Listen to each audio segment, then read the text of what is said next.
Hello friends, आप सभी का स्वागत है आपके अपने यूट्यूब चैनल टेक्नो प्लेनेट में। तो फ्रेंड्स, आज की इस वीडियो में हम बात करने जा रहे हैं इंटरनेट के बारे में। आज की इस वीडियो में हम इंटरनेट की हिस्ट्री, इंटरनेट कैसा वर्क करता है, इंटरनेट का ओनर कौन है और क्या हम घर पर इंटरनेट बना सकते हैं, सभी इन्फॉर्मेशन आपको इस वीडियो में मिलेगी। तो वीडियो को पूरा देखिएगा और वीडियो शुरू करने से पहले चैनल को मेरे सब्सक्राइब कर दीजिएगा। वीडियो अच्छी लगे तो वीडियो को लाइक, शेयर और कमेंट में अपना फीडबैक दीजिए कि वीडियो कैसी लगी।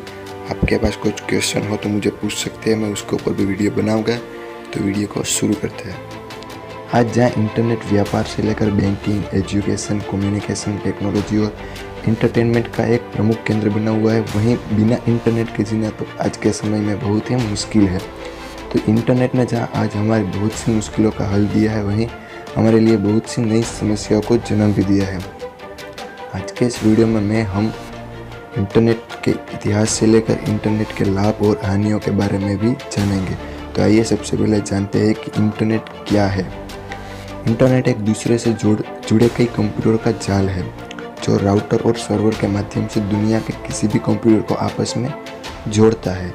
दूसरे शब्दों में कहिए तो सूचनाओं के आदान प्रदान करने के लिए टीसीपी और आईपी के माध्यम से दो कंप्यूटर के बीच कनेक्शन को इंटरनेट कहते हैं।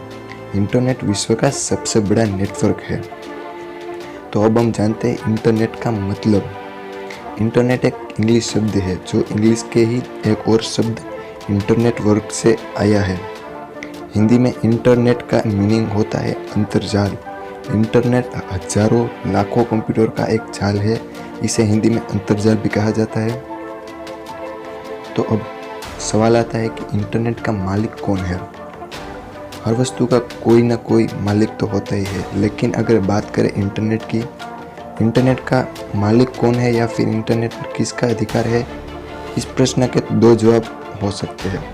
पहला कोई नहीं, दूसरा बहुत सारे लोग। तो देखा जाए तो कोई नहीं से मेरा मतलब यह है कि इंटरनेट का कोई भी एक मालिक नहीं है और कोई भी देश या किसी भी देश की सरकार या कंपनी इंटरनेट पर किसी भी प्रकार का अधिकार नहीं रखती। कहने का मतलब है कि इंटरनेट पर पूर्ण अधिकार किसी का भी नहीं है। और दूसरा दृष्टिकोण से हजारों लोग और संगठन, ऑर्गेनाइजेशन इंटरनेट के मालिक है। इंटरनेट में कई अलग अलग बिट्स और टुकड़े होते हैं, सर्वर्स होते हैं, जिनमें से हर एक का एक मालिक होता है। इनमें से कुछ मालिक आपके पास पहुंचने वाले इंटरनेट की क्वालिटी और लेवल को नियंत्रित करते हैं।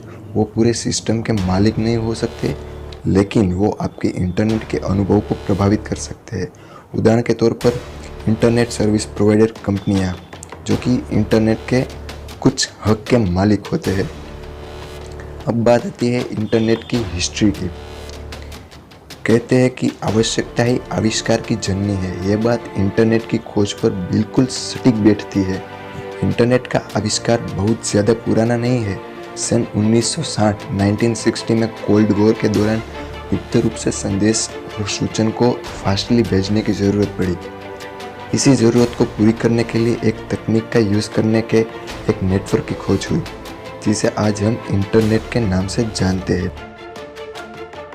अगर बात की जाए कि इंटरनेट की खोज किसने की, इसमें किसी एक व्यक्ति का पूरा श्रेय नहीं दिया जा सकता। इंटरनेट का आविष्कार करने में कई लोगों का योगदान था। आइए इंटरनेट के इतिहास और खोजकर्ताओं पर संक्षेप में जानते हैं।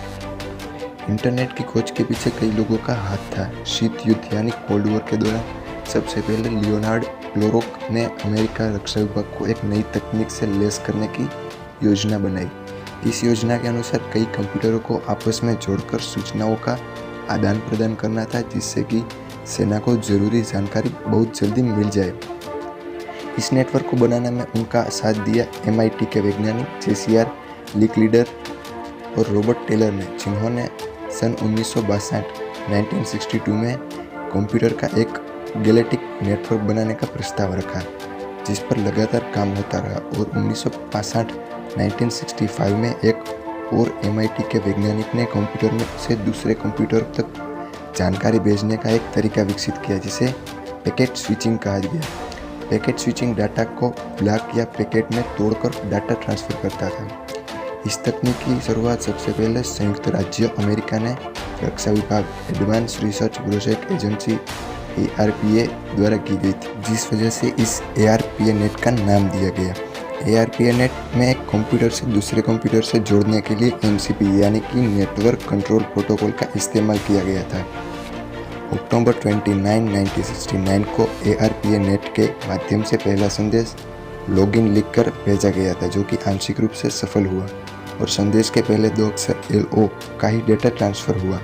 1969 के अंत तक ARPA नेट ने 4 कंप्यूटर जुड़े थे, लेकिन 1917 के दौरान यह नेटवर्क लगातार बढ़ता गया। 1971 में इसने यूनिवर्सिटी ऑफ हवाई के एलोहा नेट को जोड़ा और 2 साल बाद इसने लंदन के यूनिवर्सिटी कॉलेज और नॉर्वे के रॉयल रडार प्रतिष्ठान में नेटवर्क को जोड़ा।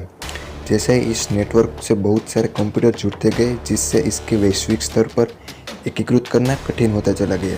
सन 1971 में सबसे पहला ईमेल रे टॉमिल्सन ने भेजा था। जैसे जैसे इसके फ़ायदे का पता चलता गया, वैसे वैसे इसका इस्तेमाल बढ़ता गया। अब बात आती है कि इंटरनेट के जनक यानी कि फादर ऑफ इंटरनेट कौन है।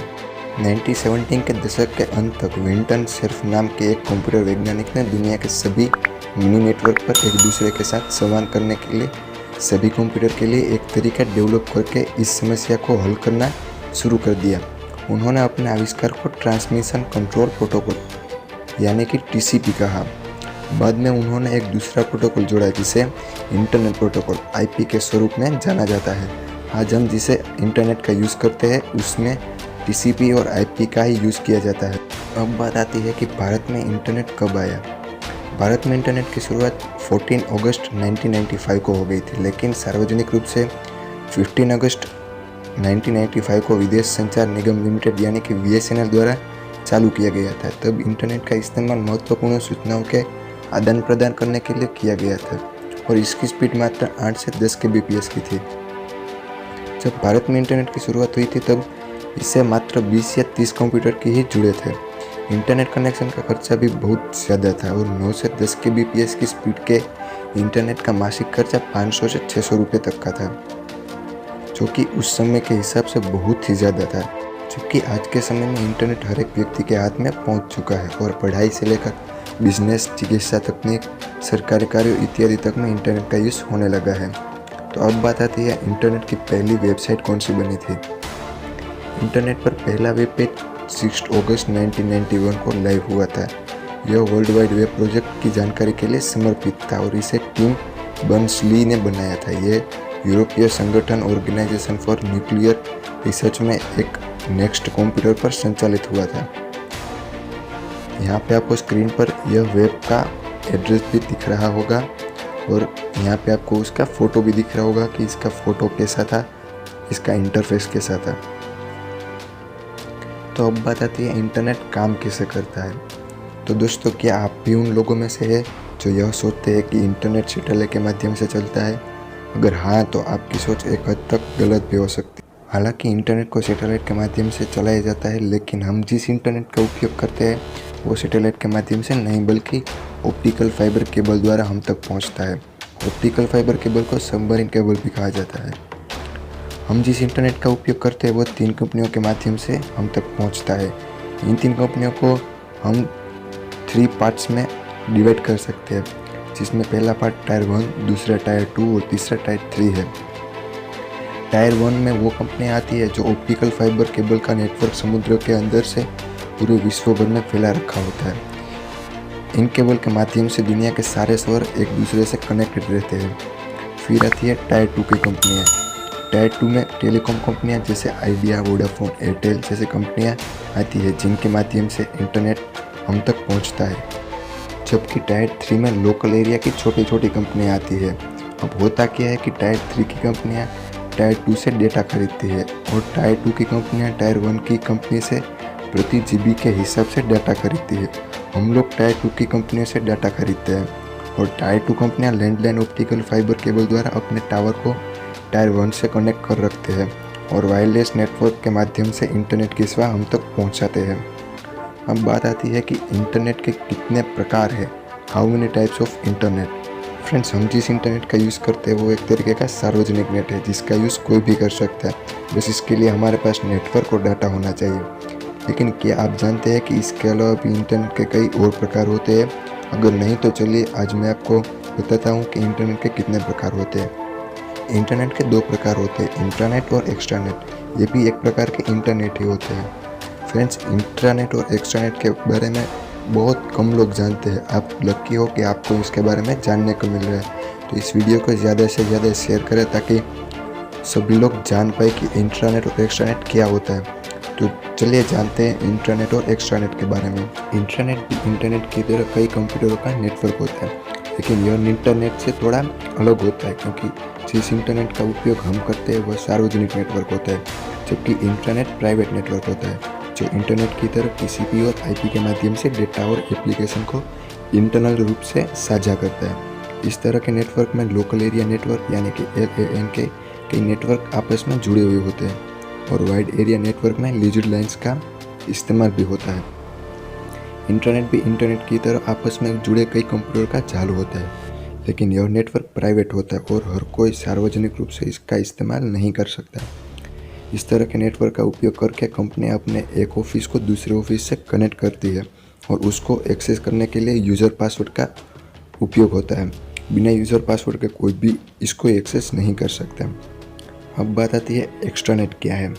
तो इंटरनेट से इंटरनेट में जाने की प्रक्रिया को ही एक्स्ट्रानेट कहते हैं। यह एक प्राइवेट नेटवर्क है जो पब्लिक नेटवर्क की सहायता से डाटा प्रदान करता है। यह कंपनी और व्यापारिक साझेदारों के बीच में एक माध्यम की तरह काम करता है। यह कंपनी की एक शाखा को दूर स्थित दूसरी शाखा को आपस में जोड़कर डाटा शेयरिंग करने की अनुमति देता है। इसको एक्सेस करने के लिए यूज़र और पासवर्ड की आवश्यकता होती है। यह भी इंटरनेट की तरह एक नेटवर्क होता है। ये वीडियो बहुत लंबी हो जाने के कारण मैं इसके दूसरे पार्ट में आपको समझाऊंगा कि आप अपना खुद का इंटरनेट कैसे बना सकते हो और उसे कैसे यूज़ कर सकते हो। तो उस वीडियो को देखने के लिए मेरे चैनल को सब्सक्राइब करें और नोटिफिकेशन बेल को ऑन करें, जिससे कि मेरे नए आने वाली वीडियो की नोटिफिकेशन आपको मिल जाए और मैं वो वीडियो जल्दी ही अपलोड करूँगा। तो थैंक्स फॉर वॉचिंग। तो आई होप कि फ्रेंड्स आपको वीडियो अच्छी लगी होगी। अगर वीडियो अच्छी लगी हो तो वीडियो को लाइक, शेयर और कमेंट में अपना फीडबैक दें कि वीडियो कैसी लगी और चैनल को ज़रूर सब्सक्राइब करें। तो आज के लिए इतना ही, मिलते हैं अगली वीडियो में।